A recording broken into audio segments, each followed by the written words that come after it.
This video is brought to you by Brilliant. The 11-inch M2 iPad Pro just arrived, and I'll use the opportunity to take you with me on a step-by-step setup process where I'll show you everything that I do with a new iPad, from basic settings, visual tweaks and app walkthrough to shortcuts and widget customization. Let's quickly unpack the smallest, most powerful, not a computer, and get right to it. Usually, I only do a clean iPad install if I'm switching between different form factors, and that's exactly the case. I am moving away from the iPad mini to the 11-inch iPad Pro. Now, such a clean slate helps me optimize my workflow, clean up my app roster, and experiment with new organization. Before I even move an icon on the iPad, I'm checking if there is a software update. In my case, I had an update for iPad OS 16.1, which aside from all the bug fixes and improvements, provides access to the Apple Pencil hover feature. As someone who draws a lot on the iPad, this 12mm hover functionality will allow me to preview my brushes, which is awesome. Now that the iPad is updated, I'm moving to some house cleaning. I'm going to remove all apps that I won't be using, as well as the pre-installed widgets. Some apps I'll delete straight away, others I'll hide from the home screen and keep active. An example would be the Reminders app. Even though I'm using a to-do alternative, I'll keep the Reminders app because it's tightly integrated with Siri, and I might rely on it on some urgent reminders. The Files app and the Settings app will be moved to the dock, which will also be cleaned up from the default apps as well. Once I'm done with the home screen and sidebar page, I'll go over the app drawer to make sure there's no unnecessary apps left. This is my first iPad with eSim option, so the next step would be to scan my eSim and activate it. This happens from Settings and mobile data. Skipping ahead of schedule, I'll download the app speed test to see what I can expect in terms of speeds. While setting up your apps and installing new ones, be sure to click on Ask App Not to Track if you want to keep your privacy intact as much as possible. By the way, if you end up enjoying this video, subscribe, because why not? During the initial setup of the iPad, I was asked to log in with my iCloud account. Since I did that at the very beginning, all my files, contacts, browser settings, passwords, photos, and more should be available to me since I left the iPad on the side for a few hours before recording this video. Now keep in mind that the initial synchronization process might take some time depending on your iCloud data volume. I use iCloud as my primary cloud service for everything personal and work related. If you want to learn how I use it, you can check out my dedicated iCloud video, which I'll link at the end of this one. There's one initial iCloud feature that stays off by default, and that's iMessage. And I've left the note synchronization since it might be taking a lot of space. I prefer to have that enabled, so I turn it on. With that in mind, I can personalize my Files app a bit and make it feel more like the Finder app on the Mac. The first order of business is to make sure everything is in list view. Since I am iCloud synced, the sidebar already looks exactly how I wanted it. But if yours is different, I would urge you to take advantage and drag folders you most often refer to the sidebar. One of the most visited folders for me is my wallpapers folder, which I'll go to and grab a new wallpaper from my recent collection. I call this one Muted Lines, and it consists of 6 beautiful hand-drawn wallpapers in 8K resolution. I'll save the one that I'll stick to, and with that, the iPad looks more like my iPad. Next, I'll go over various iPad settings to tweak to my liking. Since I also purchased the Magic Keyboard, I'll enable the tap to click option on the trackpad. Next is to disconnect the iPad from my shared focus modes. Since my iPhone and Mac share focus modes and always keep me up to date with notifications, I always keep the iPad in Do Not Disturb. I don't want a third device to distract me. With that in mind, I don't want the iPad Pro to make any sounds unless I'm playing content. It is my focus and relax device at the same time. Next, in Control Center, I'll remove the triggers I don't use and enable those that I'll often take advantage of. For example, I don't like Stage Manager, so that goes away. However, I'm bringing the screen recording button as well as enabling dark and light mode and quick notes. I'll arrange everything to my liking, and in display and brightness, I'll turn on dark mode and leave it like that forever. From home and multitasking, I'll disable the app library icon because I can always swipe to the right, and I'll turn off show suggested and recent apps in dock because I know exactly what I want to keep open and for how long in the dock. I'll also turn on notifications in app library in case I miss something by accident. Finally, I want all new apps that I installed to not be placed on the home screen.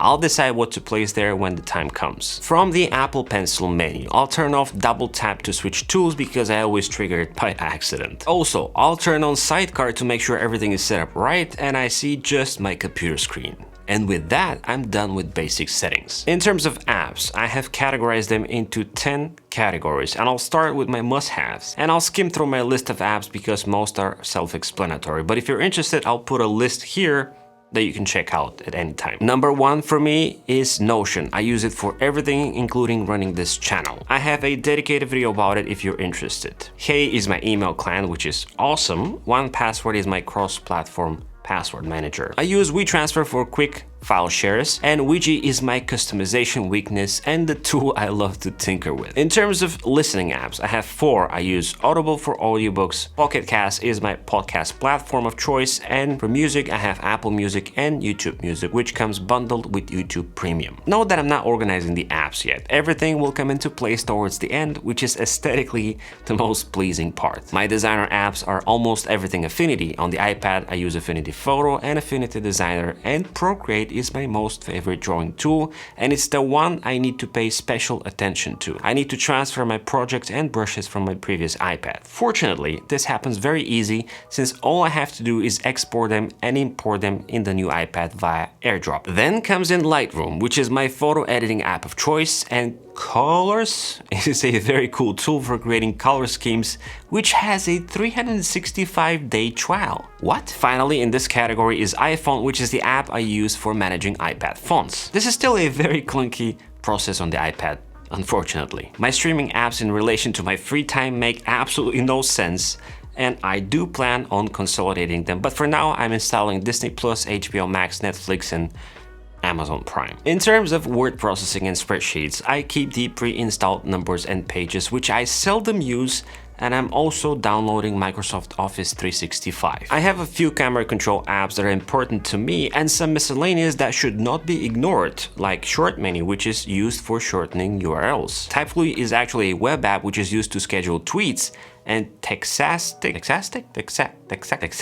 I don't know how to say that. It's a code editor. One cool app is MD Vynil Player, which spins and rotates the album artwork on the home page like a vinyl, which I'll show you in a moment. Finally, we have the Brilliant app, which is my brain exercise app. The recent course I'm taking is called Pre-Algebra. If you were never fond of math like I was in school, or just didn't see how it's relevant in real life, this course will change things. Learning by doing, you'll grasp the fundamental concepts like variables, factors, and inverses. I was surprised how many gaps I had to fill in my brain on things as simple as order of operations. But through fun visuals and puzzles, algebra just grows on you. You'll find that creating and solving equations will help you think strategically and stay on top of numbers, whether it's dealing with budgets, performance data, or something else. In fact, STEM is applicable in dozens of career paths since it changes the way you approach problems. And Pre-Algebra course is a gateway to so many more exciting topics in Brilliant's thousands of courses with new content added every month. To get started for free, visit brilliant.org/thisise or click on the first link in the description below. The first 200 people will get 20% off Brilliant's annual premium subscription. Time to organize everything. I'm a one home screen guy and I like to follow the old school principle of having all the widgets in a sort of a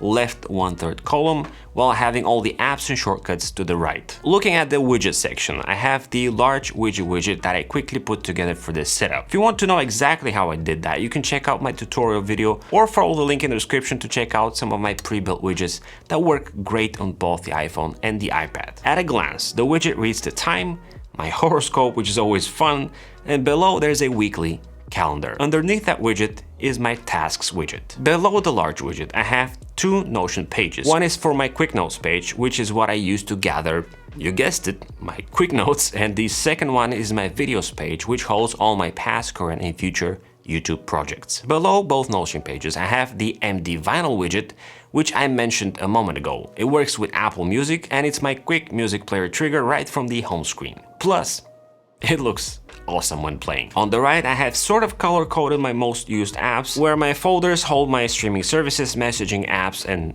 some games. The last row is perhaps the most interesting one. It holds 4 shortcuts. The first one is called One Safari. It's a shortcut that opens Safari and 1Password at the same time, where 1Password opens in Slide Overview. I only have to run this shortcut once, and the next time I pull Safari from the dock, I'll be sure to have 1Password flanking it to the side, ready to help me manage my logins. The second shortcut is what I call Eraser, and it's really cool. Let's say I want to erase the background from some photos, something that I do tons of time when creating icons or other graphic work. If I copy a photo and just tap on the shortcut, and Erase will use the built-in iOS AI tech to create an image with a transparent background, and it will even ask me where I want to save it in my Files app. This is a huge time saver. Let me know if you want me to show you how to build your own, and I'll place it in my Sunday newsletter, which you can subscribe to if you haven't. Next up is the white noise shortcut. Instead of pulling down Control Center and trigger white noise from there,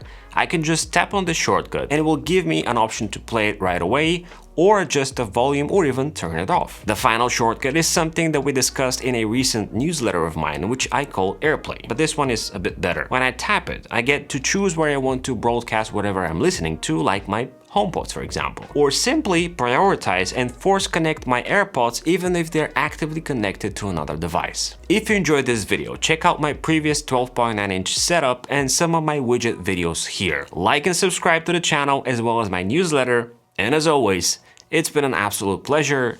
This is E, over and out.